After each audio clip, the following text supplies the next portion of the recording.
Fala pessoal, sejam bem-vindos a mais um podcast. Que bom que você está aqui comigo. Toda quarta-feira a gente tem episódio novo, você já sabe disso, né? E você sabe que no nosso podcast a gente faz uma coisa muito interativa. Ou seja, você manda pergunta, você manda suas dúvidas, você manda suas sugestões e a gente vai transformando em conteúdo aqui para a gente poder conversar. Muitas vezes a gente consegue ter convidados, algumas vezes eu faço eu sozinho mesmo, sou eu com você aí, a gente junto conversando. E pensando nessa interatividade, a gente deixou esse podcast mais interativo ainda. Então hoje a gente está fazendo um podcast especial porque a gente está começando um quadro novo aqui. Olha só, é o quadro Daniel Responde. Foi o nome que a gente achou, né? Daniel Responde, por quê? Porque eu vou responder as coisas para vocês, as perguntas. E como é que eu vou fazer isso? Lá no Instagram, pode ser aqui também, aqui onde você está assistindo, você também pode deixar a sua pergunta. Mas lá no Instagram, lá no @vinhosdecorte, eu coloco uma caixinha de perguntas durante a semana e vou juntando essas perguntas, elas estão aqui no meu celular e eu vou então agora começar a responder essas perguntas para vocês. Então, a gente vai batendo um papo aqui, vai conversando. Se você já tiver outra dúvida, você já pode, enquanto está me escutando aí, já deixa também a sua pergunta aí embaixo, tá bom? Então vamos lá, vamos começar aqui com as perguntas que eu tenho, tem bastante pergunta para responder. E aqui a primeira pergunta, olha só, o Joshua Nog perguntou o seguinte: indica vinhos do Porto bons e baratos. Olha, vinho do Porto é um vinho fortificado, né? Para quem não sabe, e na grande maioria das vezes é um vinho doce. Existe vinho do Porto seco, mas vai estar escrito bem grande assim que ele é seco, tá? Você não vai se enganar. Então, se você pegar lá normalmente quando você vai no supermercado, na loja, enfim, e você não tiver alguém para te atender lá, você já sabe que esses vinhos, o Rubi, o Tawny, esses vinhos vão ser doces, tá? E o vinho do Porto, a gente está gravando esse episódio agora em julho de 2023, é importante dizer, agosto de 2023, é importante dizer a data porque pode mudar, né? Pode não, muda, né, os preços. Então, o que eu considero um vinho do Porto barato é em torno de R$100, tá? Considerando o seguinte, você vai dizer, pô, mas peraí, você indica às vezes vinhos mais baratos de R$30, R$40. Mas o vinho do Porto é um vinho mais caro, é um vinho mais difícil de ser feito, ele tem muito mais cuidado, muito mais tempo guardado antes de vir para o mercado. Enfim, tem várias particularidades e além disso, é importante dizer que a gente bebe em quantidade menor também. Olha, eu recomendo fortemente que você não beba uma garrafa inteira sozinho ou com pelo menos 2, 3 pessoas, porque ele tem um teor alcoólico muito alto. Então, é realmente um vinho para você tomar um pouquinho ali com uma sobremesa e tal. E respondendo a pergunta aqui do Joshua, vinhos do Porto bons e baratos. Se você for nessas grandes redes de supermercado, Carrefour, Pão de Açúcar, Sam's Club, Macro, eles têm vinhos do Porto bons e baratos nessa valor aí de R$100. E na Evino tem um vinho, a gente vai até gravar esse mês, a gente vai ter um conteúdo especial com esse vinho do Porto que chama Muros. Tá? Então esse custa R$99. Então fica aí, se você chegar nessa faixa aí dos R$100 de vinho do Porto, eu acho que é bom e barato, tá? Vamos lá, vamos pegar outra pergunta aqui. Alguns vinhos me causam alergia. Quem está falando aqui é Glenn Trid. Alguns vinhos me causam alergia. Descobri que é por causa dos sulfitos. Qual é a função deles nos vinhos? Olha, realmente algumas pessoas têm alergia aos sulfitos, mas é importante eu te dizer uma coisa. Antes de eu dizer qual é o papel dele no vinho, deixa eu explicar o que é o sulfito. Sulfito é um composto, né, que tem vários componentes aí dentro dele e que ele é utilizado não só no vinho. Muitas frutas eles aplicam sulfito para colocar, para vender, para que a gente possa comprar. Por quê? Aí eu vou explicar a função do sulfito, tanto no vinho quanto nessas frutas frescas que você compra aí. Morango, por exemplo, tem muito sulfito, manga tem sulfito, banana tem sulfito. Por quê? Porque ele serve para preservar, para conservar o vinho.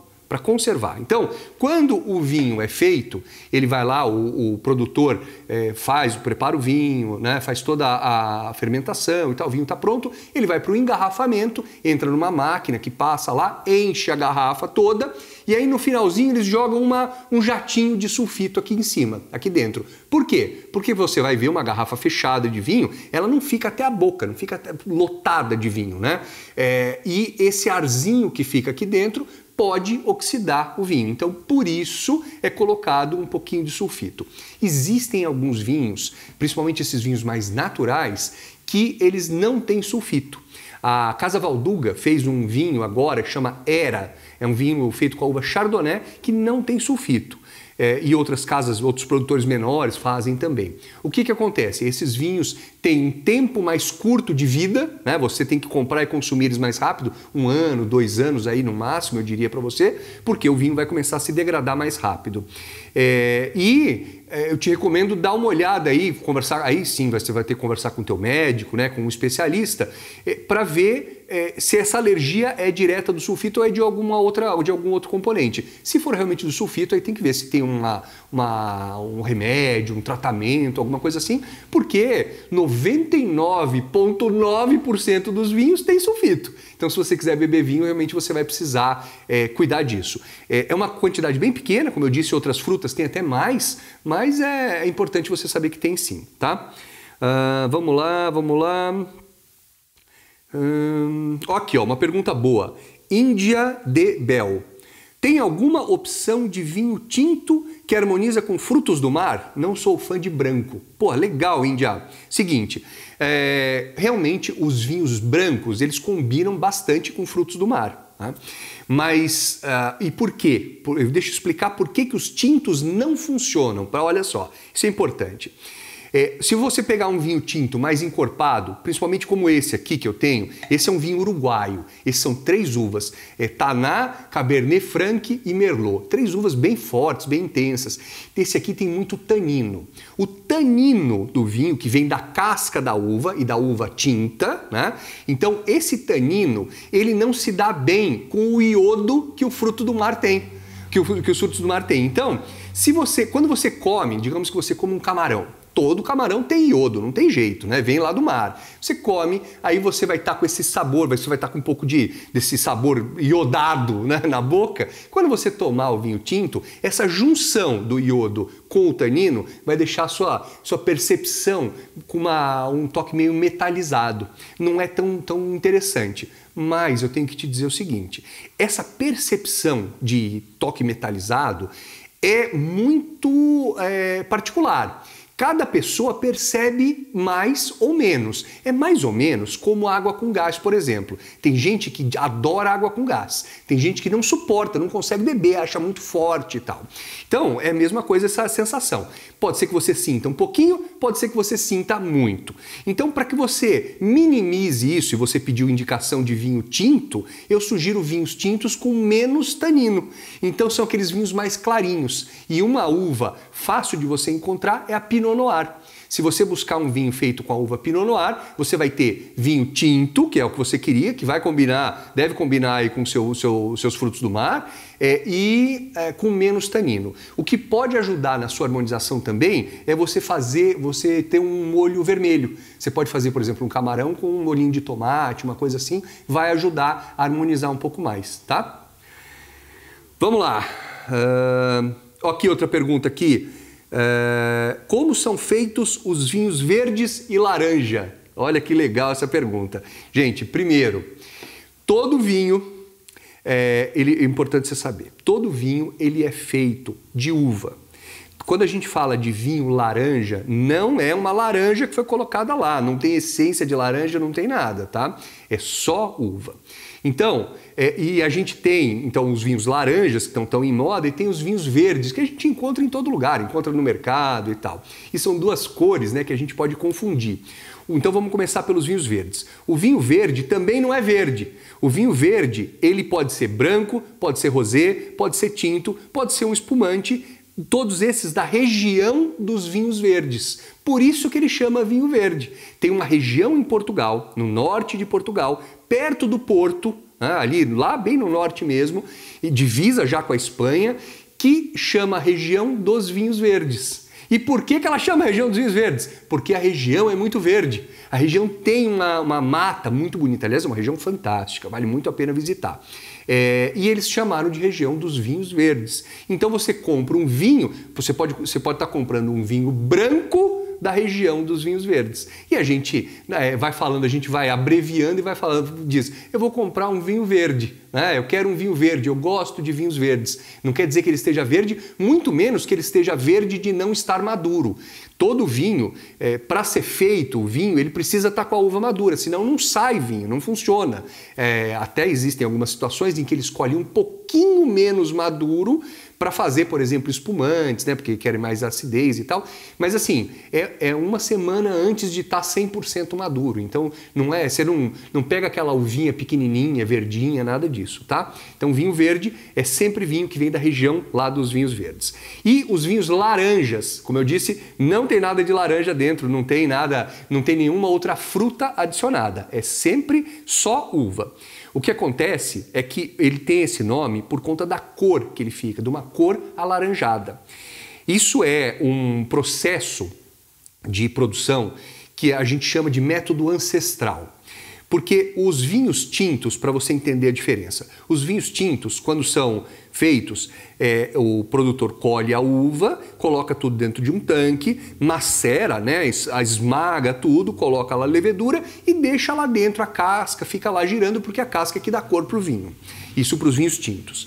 Os vinhos brancos, eles são colhidos, as uvas são colhidas, colocadas num tanque, maceradas, coloca a levedura e logo, bem rápido, eles tiram a casca, porque eles não querem que fique com a cor, eles não querem que escureça o vinho. A casca, a maioria das cascas dos vinhos brancos, elas são verdinhas, mas elas vão dar alguma cor para o vinho. Então, para que isso não aconteça, eles tiram essa casca.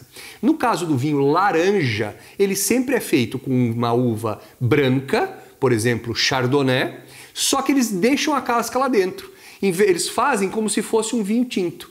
Eles deixam lá, eles colocam as uvas, esmagam elas e em vez de tirar a pele, tirar as cascas, eles deixam a casca lá dentro. Essa casca vai dando um outro aspecto visual, como você já sabe, é um vinho que tem uma cor alaranjada, acobreada, mas dá outras características para o vinho também.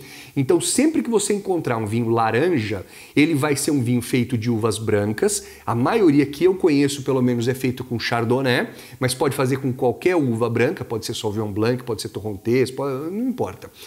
E é um vinho um pouco mais encorpado do que esses que a gente tá acostumado a tomar. Por quê? Porque ele ficou mais tempo com a casca, ele ganhou um pouquinho mais de corpo, um pouquinho mais de estrutura, um pouquinho mais de sabor, os sabores ficam diferentes também, né? Então aí você já tem até uma ideia do que é o vinho laranja. Eu acho muito legal você harmonizar o vinho laranja com comidas que a gente pensaria para o vinho tinto, mas para um vinho tinto leve. Você pode harmonizar com estrogonofe, você pode harmonizar com uma carne magra, um patinho, um filé mignon, você pode harmonizar com salada, com frutas secas, com damasco, fica uma delícia. Enfim, essa é uma sugestão aí para você. Já vai o bônus, a sugestão aí de harmonização. Vamos ver mais uma aqui? Deixa eu dar um gole no meu vinho uruguaio aqui.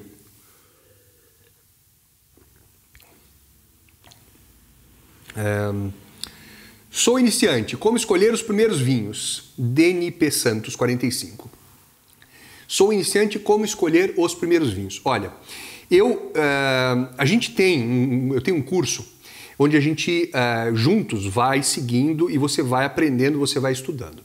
Esse curso agora está fechado, né? Então a gente não tem vaga aberta, mas eu vou te dar uma sugestão. Você já deve saber mais ou menos o seu gosto. Imagino que você... E não precisa ser muito aprofundado esse conhecimento, não. Não precisa saber se é a uva, a região, nada. Mas você deve ter tomado algum vinho e deve ter dito, esse aqui eu gosto mais, esse aqui eu gosto menos. Tem algumas formas de você ir ajustando o seu gosto. Uma delas, por exemplo, é você ver se você gosta de vinhos mais encorpados ou vinhos mais leves. e é fácil você saber o que é um vinho encorpado, o que é um vinho leve, até pela composição dele, pela textura dele, né? Um vinho mais encorpado, normalmente é um vinho mais escuro, mais denso, e ele tem uma textura...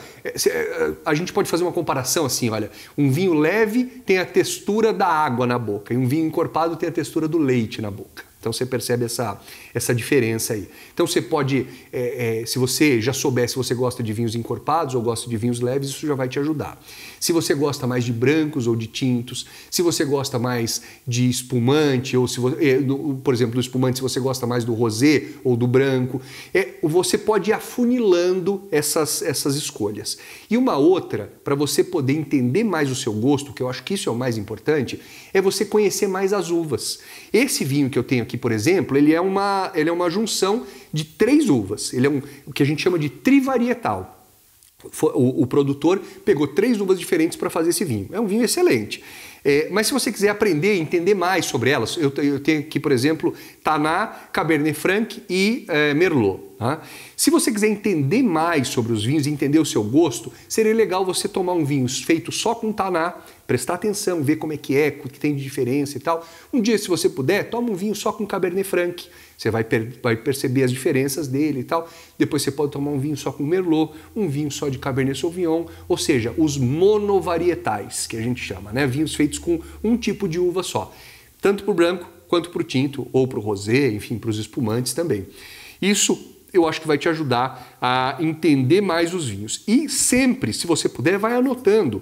Quando a gente anota, você pode fazer no seu computador, pode fazer num caderninho, o que você quiser. Sempre que a gente escreve alguma coisa, a gente fixa melhor na nossa cabeça. Então, eu tomei esse vinho aqui. O que eu gostei dele? Eu achei que esse vinho tem um aroma bem frutado. Tá bom, um aroma bem frutado. Eu tomei esse vinho, achei ele bem encorpado e combinou bem com a minha carne assada que eu fiz hoje. Anota isso lá, tomei e combinou com a carne assada. Isso vai te ajudar a entender melhor os vinhos. E aí você vai se direcionando. E depois faz um curso, que eu acho que isso vai te ajudar bastante aí a seguir. Sempre que você tem conhecimento, você tem liberdade. Por quê? Eu posso te indicar, eu posso ficar te indicando vinhos, você pode me dizer o seu gosto, eu posso te indicar vários vinhos aqui e a gente seguindo uma consultoria eterna. Se você sabe o que você gosta, você não precisa de ninguém, você tem liberdade. Você pode comprar, você vai numa loja e escolhe o seu vinho. Então, conhecimento sempre é muito importante. Quando abrir o nosso curso, eu quero que você faça para poder estar com a gente lá. Inclusive, a gente tem uma comunidade lá, é muito bacana, e a gente vai poder estar junto e trocar mais ideias. Vamos lá.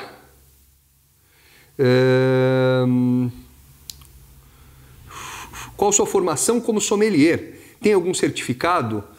Lauren John está perguntando. Eu não entendi aqui se é a minha formação ou se é a formação do nosso curso, mas eu vou responder da minha, tá? Eu fiz curso de sommelier. O curso de sommelier, ele é indicado, né? Ele é programado para as pessoas que querem trabalhar com vinho, o vinho já pronto. Né?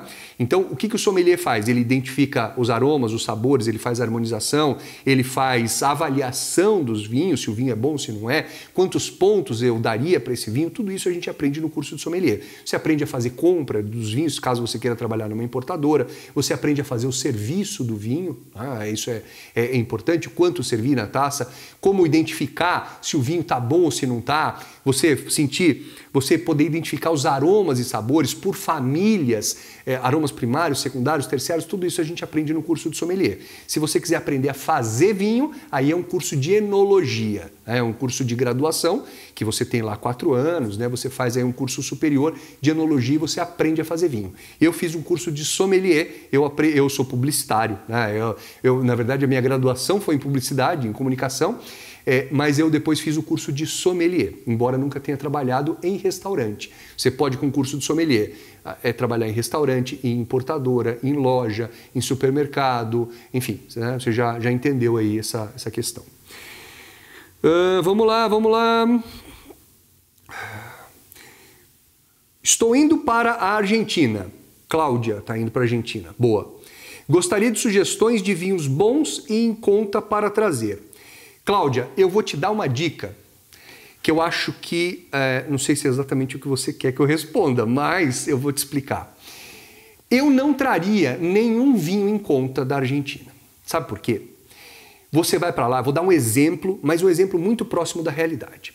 Digamos que você tem um vinho aqui no Brasil que custe, por exemplo, R$70, tá? Você vai chegar lá na Argentina e você vai encontrar esse vinho por R$35. Puta, metade do preço, né? Só que você economizou R$35 e você colocou na tua mala quase 2 quilos. Uma garrafa pesa 1,5 kg, vai 1,5 kg, tá? Se você pegar um vinho que aqui no Brasil custa R$400, lá você vai encontrar por mais ou menos R$200. Então, em uma garrafa você economizou R$200. E você tem a oportunidade de ter um vinho de muito mais alta qualidade, um vinho muito melhor. Pelos mesmos 1,5 kg que você vai ter que colocar na sua mala. Então pensa sempre o seguinte, e é claro que eu não sei o teu bolso, eu não sei quanto você quer gastar, não sei nada disso, mas a minha sugestão é que você sempre, para qualquer lugar, não precisa ser só para a Argentina, quando você for viajar, busque trazer os melhores vinhos que caibam no seu bolso. Porque o peso é o mesmo, o peso, né, não é o peso argentino, né, o peso da mala, né, 1,5 kg de cada garrafa. Se você trouxer um grande vinho, um vinho que custa muito caro aqui no Brasil, você vai economizar mais dinheiro e vai ter oportunidade de provar esse grande vinho. E aí você pode falar, não, mas eu posso gastar até R$100. Ok, R$100. Então busque vinhos de R$100. Não busque o vinho em conta, deixa você comprar o vinho em conta aqui no Brasil, porque o desconto, a diferença de dinheiro é muito pequena que você vai ter aí para você carregar, tá? Como eu disse, isso serve para qualquer país, tá bom?